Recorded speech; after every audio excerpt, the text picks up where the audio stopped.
언제나 필승! 네, 반갑습니다. 필승입니다. 자, 이번에 분석해드릴 기업은 고려신용정보입니다. 자, 시장이 여전히 꽤나 불확실한 상황에 놓여져 있습니다. 이런 가운데에서 사실 시장이 좋든 안 좋든 혹은 경기가 좋든 안 좋든 꾸준하게 우상향하는 기업들, 특히나 지금처럼 경기 침체에 대한 그림자가 꽤나 퍼져 있을 때에는 오히려 압도적으로 수혜를 볼 수 있는 기업들에 주목을 해야 한다라고 생각을 하고 있습니다. 주주 환원적인 모습은 기본이고요. 이번에 분석해드릴 기업은 고려신용정보입니다. 고려신용정보는 뭐 아시는 분들은 아실 거예요. 채권 추심 업계에서 압도적인 1등을 차지하고 있는 그런 기업이죠. 실제로 지금 보시면 실적 같은 경우도 시가총액이 약 1,400억 정도, 그리고 실적은 뭐 꾸준하게 우상향을 보이고 있습니다. 실제로 상장한 이후에 역성장을 기록한 적이 없을 정도로 굉장히 좋은 그런 실적에 대한 성장을 보여주고 있는 것이고, 매출의 성장 보세요. 굉장히 아름답지 않습니까? 심지어 올해 같은 경우는 역대 최대 매출을 낼 수 있는 그런 확률이 꽤나 높아지고 있는 상태입니다. 올해 3분기 같은 경우도 저번 3분기에 비해서 꽤나 괜찮은 견고한 성장을 보이고 있는 것이고, 특히 배당 수익률 같은 경우도 현재 주가 대비해서는 약 5% 이상이 될 정도로 꽤나 매력적인 구간입니다. 사실 이제 찬바람이 막 불어오고 있기 때문에 배당 성장주 혹은 배당주에 대한 관심도 증가할 수밖에 없는 상황이고요. 특히 한국 경기 특성상 경기 침체에 대한 우려 혹은 증시 하락에 대한 우려가 꽤나 커지고 있기 때문에 이런 가운데 오히려 모멘텀을 받을 수 있는 고려신용정보 이런 기업들에도 꾸준히 관심을 가질 때가 되었다고 보고 있어요. 실제로 고려신용 같은 경우는 이미 예전부터 한 2년 이상 동안 꾸준하게 박스권에 갇혀 있는 상태이고, 한 3년 동안 박스권에 갇혀 있죠. 근데 최근에 역대급 실적이 나오고 있고 주주 환원이 본격적으로 이루어지고 있고, 무엇보다 승계 작업이 마무리가 되고 있기 때문에 그런 가운데에서 주가 상승에 대한 모멘텀이 생길 경우에는 꽤나 큰 폭으로 올라갈 수 있다는 것입니다. 왜냐하면 굉장히 안정적인 실적을 내고 있고 꾸준하게 우상향할 수 있는 사업 비즈니스를 갖추고 있음에도 불구하고 시가총액이 1,400억, 그에 반해서 실적은 올해 같은 경우는 한 130억 이상 나올 것으로 예상되고 있는 만큼 사실 밸류에이션적인 부분에서도 딱히 부담스럽지 않은 그런 수준이라는 점에서 지금부터는 이 기업에 대한 관심을 가져야 한다고 생각을 하고 있어요. 리스크 해치 차원에서도 꽤나 유용한 전략이 될 수 있다라고 생각을 하고 있습니다. 그에 반해서 리스크는 꽤나 작은 그런 상태이고, 요즘 보시면 매출 성장이 10년 동안 꾸준하게 이루어지고 있어요. 10년 이상 동안 꾸준하게 이루어지고 있는 그런 상태이고요. 배당 성향도 50%가 넘어요.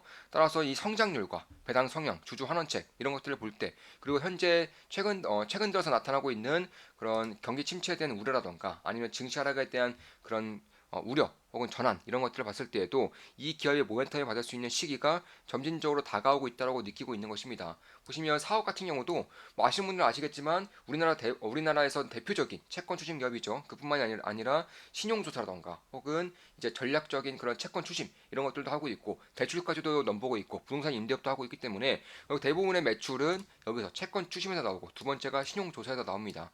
이 두 가지 모두가 꾸준하게 성장할 수밖에 없는 산업이에요. 특히 최고금리 이슈로 인해서 이제 연체를 내지 못하는 자영업자들도 많고 가게들도 많고 심지어 기업들도 많아지다 보니까 이쪽에 대한 초호황기가 다가오고 있다라는 얘기들이 왕왕 제 귀에 들려오고 있습니다. 그 정도로 경기가 굉장히 안 좋다는 것을 의미한다는 것이고, 반대로는 저금리 때 금리가 상승하기 직전에 영혼까지 끌어서 대출을 했다가 뭐 사업이면 사업, 투자면 토지, 토지면 토지, 투자면 투자, 부동산이면 부동산, 주식이면 주식 이런 영혼까지 끌어서 투자를 벌렸다가 이제는 좀 힘들어지는 그런 경향이 많아지고 있기 때문에 이런 부분에 있어서 올해 같은 경우도 역대 최대 실적을 날 것이고요. 내년에는 올해보다 더 큰 실적, 내후년에는 내년보다 더 큰 실적이 날 가능성이 상당히 높다라는 것이 제가 고려신용보를 보는 핵심적인 이유 중에 하나라고 볼 수가 있습니다. 물론 제 모든 영상은 매수매도 추천 리딩 아니에요. 참고하시면 되겠습니다. 저 역시나 한 달에 4,000원이면 제 매수매도 내역을 실시간으로 말씀드리면서 투자를 진행하고 있어요. 장이 좋으나 안 좋으나 제 계좌 내역을 실시간으로 공개하면서 2, 3주에 한 번씩 꾸준하게 공개하면서 투자를 진행하고 있고요. 아마 이번 주 주말쯤 혹은 다음 주 초쯤에도 제 계좌를 공개할 것 같아요. 우리 멤버분들께 공개를 할 것 같습니다. 왜냐하면 장이 좋으나 안 좋으나 2, 3주에 한 번씩은 꾸준하게 공개를 하고 있기 때문에 네, 그런 것입니다.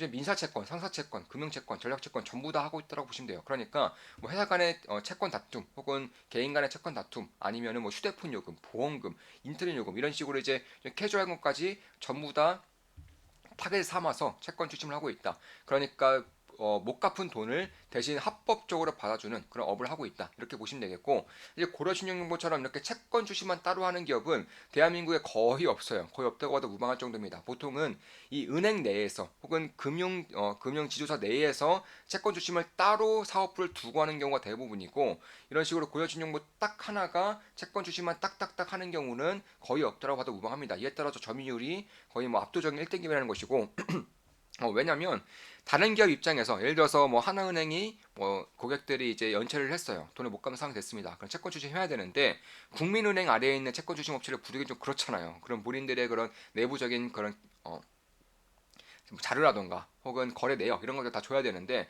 그러기는 꽤나 꺼려지기 때문에 이런 식으로 독립적으로 활동하고 있는 고려신용부의 그런 채권 출신업을 이용하게 되는 것이고, 개인 간의 다툼이 있을 때에도 사실 금융사 안에 있는 은행 내에 있는 채권 출신 업체를 이용하기보다는 개인 사이 다툼이기 때문에, 은행과 나 사이의 다툼이 아니기 때문에 이 채권 출신만 따로 하는 고려신용부로부터 도움을 얻는 경우가 대부분이다 보니까 이쪽에 대한 성장성이 꾸준하게 나오고 있는 것입니다. 뭐 승계 같은 경우도 거의 대부분이 이제 마무리가 되고 있는 것이고, 최근 들어서 연체율이 뭐 급속도로 올라온 것은 누구나 알고 있는 사실이죠. 금리가 너무나도 빨리 올라왔고 그 전에 영혼을 끌어서 대출을 받는 그런 일이 비일비재하다 보니까 꽤나 좀 유의미하게 연체율이 올라오고 있다는 점, 금융에 대한 리스크가 커지고 있다는 점도 염두에 둘 필요가 있다라는 것입니다. 연체율이 뭐 10% 가까이, 저축은행은 10% 가까이 올랐다는 것은 굉장히 좀 리스키해지고 있다. 고려신용부 입장에서는 초호황기가 다가오고 있다.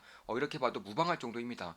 특히 그 외에도 이제 부실채권들은 직접적으로 매입을 하느냐, 아니면은 중간에서 이 유통만 해주느냐, 그냥 수수료만 따먹느냐, 이 두 가지에 따라서 사업 비즈니스가 굉장히 달라질 수 있어요. 왜냐면 예전에 뭐 종금사던가 이런 기업들이 다 망했었죠. 다 망했던 가장 큰 이유 중에 하나가 이 부실 채권을 그대로 떠났기 때문에 다 망한 거예요.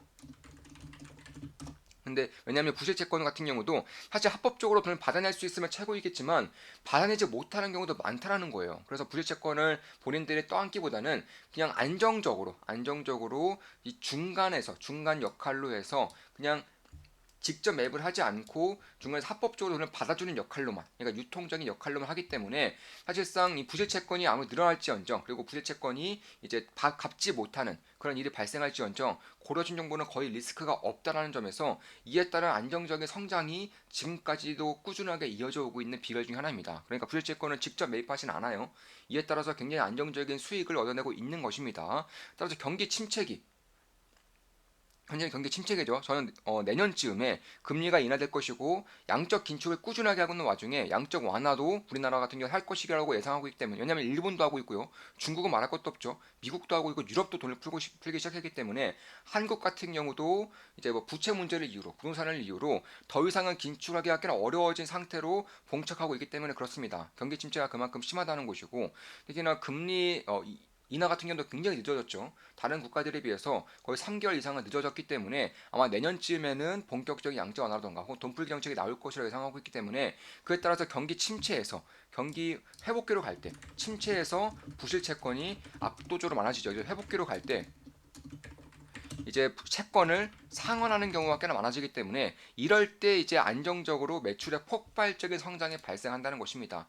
이런 것들을 보고 있기 때문에 올해 같은 경우도 여기도 최저일치가 나겠지만 내년은 퀀텀 점프할 가능성이 꽤 높아지고 있다는 점도 이에 따른 그런 분석에 기반한다, 이렇게 볼 수 있는 것이고, 참고로 이 채권 추심업 자체가 규제업이기 때문에 사실 경제적인 해자가 굉장히 강력해요. 다른 기업들이 더 이상 들어오지 못할 정도로 이 업이 굉장히 타이트하다 보니까 오히려 다른 기업들 다 나가고 있죠. 대출업체도 나가고 있고 채권 추심업 하는 뭐 리드코프라던가 이런 기업들도 다 이제 쫓겨나고 있는 상황이기 때문에, 그런 것들을 봤을 때 러시안 캐시도 마찬가지고요. 이런 것들을 봤을 때도 꽤나 강력한 경제적 해자와 그리고 압도적 1등을 차지하고 있다는 점에서 지금으로서는 부실 채권이 압도적으로 늘어나고 있고, 내년부터는 채권에 대한 회수가 본격적으로 발생이 된다면 이제 시장에 대한 예상치보다 훨씬 더 가파른 성장세를 보여줄 수 있을 수 있다. 특히나 지금처럼 경기 침체에 대한 우려라던가 증시 하락에 대한 우려가 커졌을 때에는 오히려 해지적인 역할을 할 수 있는 이런 고려 신용 정보와 같은 기업들이 꽤나 모멘텀을 받을 수 있다. 연말로 갈수록 배당에 대한 관심이 커질 텐데 이미 배당 수익률이 5% 이상, 배당 성향이 50% 이상을 유지하고 있기 때문에 이에 따른 그런 모멘텀을 받을 수 있다는 점에서 실적에 대한 성장과 밸류에이션 리레이팅에 따른 주가의 상승이 동시다발적으로 발생할 수 있다. 이런 것들을 좀 염두에 둘 필요가 있다는 것입니다. 따라서 실적에 대한 성장 플러스 밸류에이션 리레이팅이 발생하면서 주가에 대한 상승폭이 꽤나 커질 수 있다는 점도 눈여겨볼 만한 상황이라고 저는 말씀을 드리고 있는 것입니다. 자, 이것으로 방송 마치겠습니다. 지금까지 고려 신용정보에 대한 분석이었고 앞으로도 좋은 분석, 좋은 기분석으로 찾아뵙겠습니다. 필승 구독, 알림 설정, 좋아요는 여러분들께 돈이 됩니다. 한 달이면 4,000원이면 제 매수매도 내역을 실시간으로 보실 수가 있어요. 고려 신용정보에만 만약 제가 투자를 한다면 실시간으로 멤버분들께 말씀을 드리면서 투자를 진행하는 것입니다. 필승이었습니다. 필승! 자, 다들 아시죠? 제 모든 영상은 매수 매도 추천 리딩은 아닙니다. 참고하시면 되겠습니다.